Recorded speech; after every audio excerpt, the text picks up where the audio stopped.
This is Dan Weiss and David Benioff, executive producers and writers of Game of Thrones. I'm Charles Dance. They thought I would be a good narrator. Mostly because we're terrified of him. You don't want to call from Charles Dance in the middle of the night. Indeed.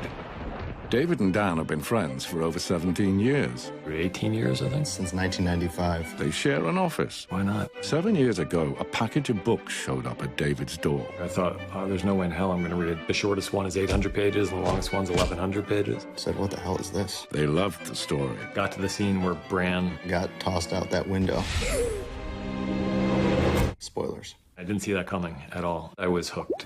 Why not make a TV show? It's a chance to tell a human story on an epic scale. Their goal was to stay faithful to the books, which, let's not forget, have giants, dire wolves, and dragons. Trying to figure out how to juggle all the different storylines. We knew that it made no sense as a feature. They had to sell the idea to George R.R. Martin. We wanted to take this to HBO. He said, I never imagined it anywhere else. And we had this great, long lunch. At lunch, they received a test. And he said, so who do you think is Jon Snow's real mother? We threw out our guess, and he had that great poker face, and then slowly he smiled. And then we were in. So who was it? Not gonna tell. Come on. Whatever. Weiss and Benioff pitched the series to HBO. We were off to the races. Well, it took 3 years to get the pilot made, so I guess it wasn't really off to the races. Somehow they convinced HBO that two writers who'd never done TV before, or movies before, or the internet, or really anything at all, knew what they were doing. I don't think we really spent any time at all dwelling on, like, what a crazy undertaking it would be. They received an edict from George's wife. Don't fuck it up. Mistakes were made. At an early screening of the pilot, they were told, you guys have a massive problem. Massive. There was a massive problem. Some of the things that were crucial for people to understand weren't clear to them. Season 1 started 93 minutes short. We had to come up with 93 minutes worth of scenes that could be shot incredibly cheaply. George Martin had said it was unfilmable, with sigils, new languages, and names that don't exactly roll off the tongue. Some might call Game of Thrones complex. So many characters. He just wanted to write something where he didn't have to kill his darlings. And then he started killing them anyway. And some might call it sexy. Gratuitous sex? Where?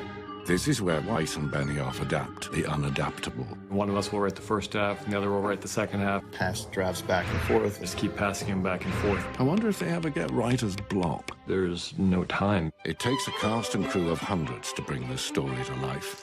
The show is shot in 7 countries. Northern Ireland, Croatia, Morocco, Malta, Iceland, Scotland, and California for our wolves and our bear. And in spectacular locations. On any given day, you've got 2 of your directors shooting from 2 different episodes in 2 different countries. What could go wrong? Basically, the saying on set is, the worse the weather is, the better it's going to look on screen. Though sometimes they're enhanced by visual effects, which is how a boat in a parking lot can become this. One season of Game of Thrones includes 100 locations, 3,000 costumes, 4,000 props, 257 cast members, 703 crew members, 87,014 visual effects frames, and 8 bottles of hot sauce. I just like hot sauce. We've been so lucky to have the cast that we have, some of the greatest actors. Some of those great actors' characters didn't make it. They killed off the lead in the first season. Probably spent 2 weeks arguing about how many frames we should show of the sword cutting into the neck. It's left some fans shell-shocked by the deaths of a few major characters. 2 words. They dead. Like so dead. Like OMG dead. My mother and brother are dead. Work on Game of Thrones takes 52 weeks a year. 51 and a half. 52.